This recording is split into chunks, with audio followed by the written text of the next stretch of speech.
And the regular season is finally over, and the seedings are set for the NBA playoffs. And I'll be honest, I don't feel great about the Sixers' pathway through it. Now, I know the phrase that if you're scared, get a dog, and this team has plenty. So I'm still feeling optimistic that this Sixers team is ready to take care of business. We know the situation, that with Joel Embiid, they're a dangerous team. Without him, a different story. But it does seem like the big fella is going to be ready to go for the long run for this playoff situation.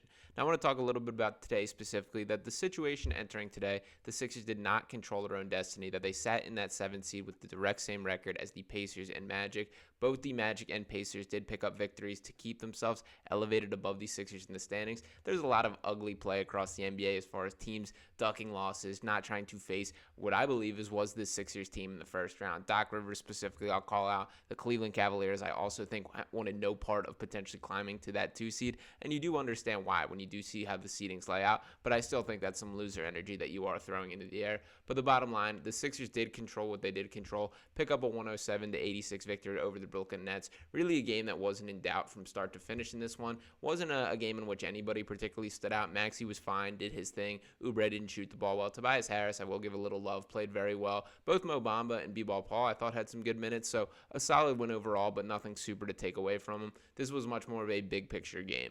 And now we do know how the picture is painted. So to take a look at this seedings exactly, the Sixers will face the Miami Heat in the 7-versus-8 playing game. That matchup will be taking place on Wednesday night in Philadelphia. As we noted before the Heat game just last week, that it was a massive performance between the Sixers and Heat that more or less decided the home court advantage for this specific game, and I do think that it is pretty significant advantage for the Sixers team to be able to take care of business right here in Philadelphia rather than having to travel down to Miami, get the job done on the road. Still a scary team, far from a team that you would want in this type of play-in matchup, and one thing to note specifically is the way this functions is it will be the 7-versus-8 seed here, and then the Hawks and Bulls are the 9-versus-10 seed. So the winner of this game will officially secure that 7 seed and place the 2 seed or face the 2 seed in the opening round, which is the New York Knicks. The loser of that game between the Heat and Sixers will then face the winner of the Hawks and Bulls for that 8 seed. So my honest prediction and expectation for how this plays out, I do think the Sixers take care of business, win on Wednesday. I do think they face the Knicks in the first round, and then I do think the Heat ultimately take care of business against whoever they face out of that Bulls and Hawks team and see if they can bring the Celtics their kryptonite for another season. Now, to talk a little bit about today's game a little more specifically, the bigger storyline to me was Joel Embiid being ruled out last minute, and I saw a lot of frustration across the Twitter timeline about that. For starters, the biggest decision and driving force of every decision regarding Joel Embiid always has to be health, and Nick Nurse has made it pretty clear that this was just a precautionary issue.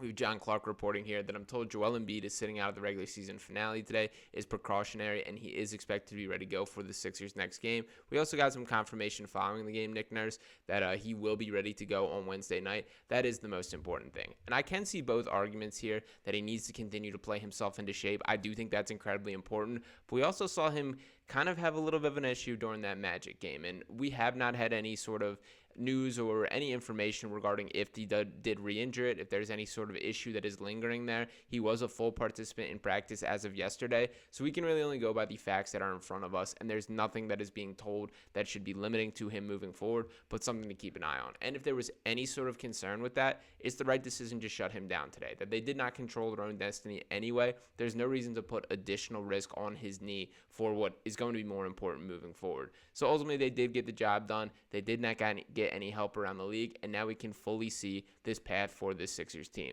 So take a look at the kind of big picture of these playoffs and the seedings. So as I mentioned, Sixers versus Heat, which will take place on Wednesday. If the Sixers take care of business in that matchup, they will then face the New York Knicks in that first round. And I'll be honest with this. I would have much preferred the Milwaukee Bucks. That beyond the Doc Rivers factor, the Pat Bev revenge factor, all these storylines that I think were ready to be set up there, I just think they're a straight-up weaker team than this Knicks team. I still think that the Sixers have a good chance of taking care of business here, that they can get the victory in the overall series, but it's not going to be a cakewalk by any means. This Knicks team is gritty. They play tough. We know how Jalen Brunson plays, how dangerous he is in the end of the game. And by the way, it was pretty close to being the Bucks in that 2 seed, even despite their effort to lose their game and really not bring any sort of intensity with either of the Antetokounmpos on the floor against the Magic today.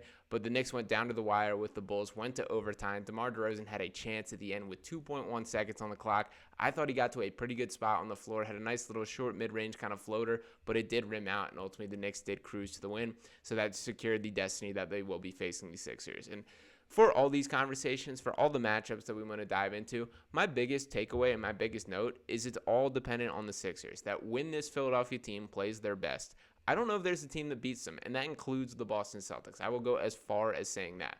But granted, we have not seen that for an extended period of time. That the injury issues have been a big story of the season, but you can only take the results that we do have. And this team is 31-8 when Joel Embiid has played in games this season. That they're on an 8-game winning streak to close out the year, just entering this playoff push. And specifically, we have a couple more injury news that I did want to touch on here. This following the game with Nick Nurse speaking to reporters. Not good news regarding either DeAnthony Melton or Robert Covington. And Nurse said, quote, we are hoping for a long run here. Nurse says that DeAnthony Melton has a journey to be ready for Wednesday night, and it sounds like Melton won't be available. Nick Nurse also says Robert Covington hasn't progressed. And we did get the report from ESPN's Tim Bontemps that he kind of indicated it doesn't look like we're going to see Rocco at any point. We have not seen Covington in quite a bit of time, and I think it was a bit of a prayer to hope that he could come back into this rotation. Personally, I was very much holding out hope for that because of his skill set and how necessary I think that will be against matchups like the Boston Celtics. When you think about the Jason Tatums and Jaylen Browns of the world, that the Sixers are going to have a tough matchup with, but you got to deal with the cards that you are dealt, and ultimately Robert Covington is not going to be a part of that. Also feel really bad from DeAnthony Melton from a human being side of things is that he's battled these back injuries really dating back several years now, and at the minimum, this is going to be something that cost him a significant amount of money this summer. This is an upcoming free agent who hasn't played in quite a bit of time, and I think if he had played out the entirety of the season, as we have seen him do in past years, he would have set himself up for a pretty nice payday this summer, and I don't really know what his market is going to dictate, and frankly, there's going to be some pretty tough conversations with doctors for what the future of that back has unfolded.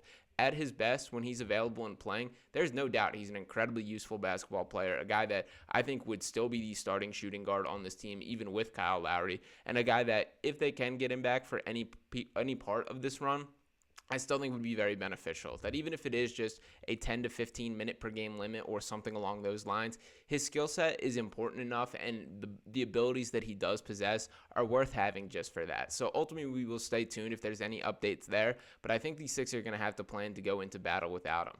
And to dive a bit into more of kind of the seeding in the matchup, I don't want to get too far ahead because there's quite a bit of matchups to look, but if you do want to carve out the ideal path for the Sixers, they could have the ultimate revenge tour here. That'd be playing game against Jimmy Butler, then taking on the New York Knicks, then facing Doc Rivers and the Milwaukee Bucks before the Boston Celtics in the Eastern Conference Final. It's a lot. It's not easy. But you know what? I'm sick of this team doing the watch the seedings, carving your path. The bottom line is they focus their destiny. They control what they can control, and they win games when they lock in and need to. That they're a talented basketball team, and when they play at their peak, nobody can run with them.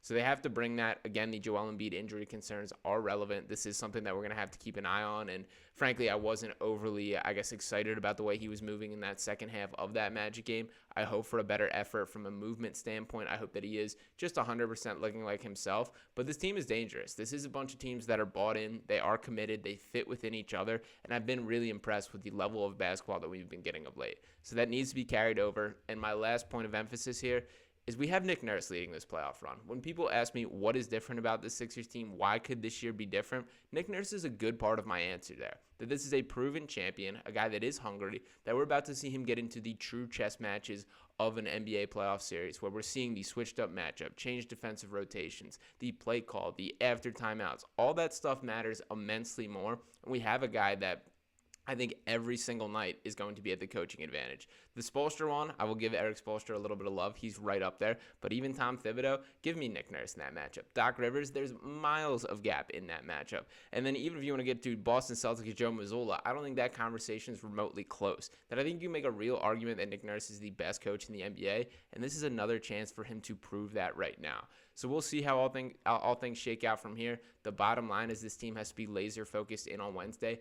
I don't really want any sort of possibility of them losing that game and slipping to the 8 seed. A Sixers versus Celtics first round matchup would be really tough to scrap out of, and you put yourself in a brutal spot because that team is very good. No hate towards them. And I have heard out the argument of maybe it is best for the Sixers to get that first round because you're never going to be healthier than you are right now in all likelihood, that even with Joel Embiid continuing to log minutes, continuing to put more wear and tear on that body, that it's not like they're setting themselves for a better chance if they do see him in the conference finals. But I am a believer in momentum, and this team could even build more of that by getting to that point. And frankly, they got quite a bit right now. That on the 8-game win streak, as I mentioned, there is not a team that should be having the Sixers team circle looking forward to playing them. And I expect them to just prove that on the floor this year. So we'll see how all things shake out. Once again, it all starts on Wednesday, the journey through the playoffs. But I have a great deal more optimism why this year could be different than I think a lot of people do. I'll be back right here on the channel breaking down a couple matchups I want to get into, some more injury news as we hear more. So stay tuned for all that. Make sure you're smashing the subscribe button, dropping a like, and I'll be talking to you next time right here on Sixers Digest. Peace.